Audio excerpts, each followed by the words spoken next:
The Bible teaches us that the first commandment is to love God with all your heart, all your soul, and all your strength. How does the choice to put God first in one's life influence our eternal happiness? It's a huge influence. It sounds backwards to me after knowing and hearing Christ the way I do, to say put God in your life and love Him with your whole heart and your soul. Because what does that mean? And how do you give whole one place and still live in other places? And I realized that a lot of what Christ says to me really goes back to you understanding what it means to love yourself, so that you know what the value of love is. And once you know what love means, you can share that love and extend it to others and invite others in to how you love. We believe that somebody who loves themselves is very selfish or very egotistical, but yet it's really the opposite. When you love yourself, that's the only way you can love each other. So we've established that part. But what does that look like in everyday life? That's something I don't think we know. I think sometimes we think it's buying this, getting that. Oh, I took a day for myself to do this. But it's really a way of life.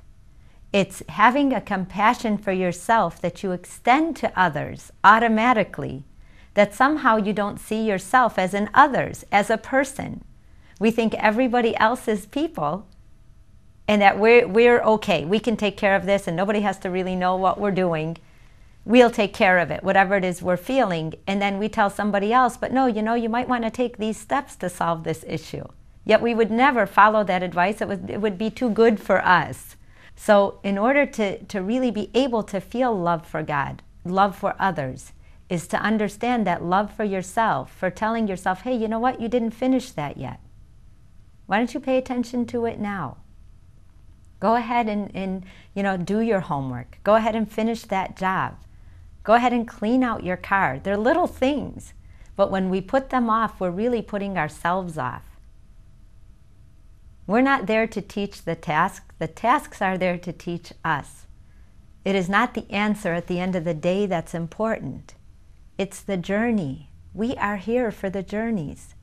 We're here for the processes.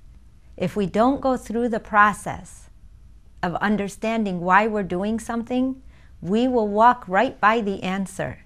We will not even know the answer because we'll have no recognition of it. And then we'll wonder why nobody cares about us, and we'll include ourselves in that. So in a way to love God and to really be prudent to your own soul is to every day ask yourself, did I do right by me? And then when you say you love God, you know what that means. Because you start to look at your life differently, like, wow, I'm doing my part. And then you feel God's love back to you, which is just as important as loving God. And we forget that part because we think, well, as long as we love Him, nothing bad will happen to me. And we start playing this game of putting God in a position of what a person would be like with conditional love, which is the opposite of what we all know of God, but yet don't apply it to ourselves personally.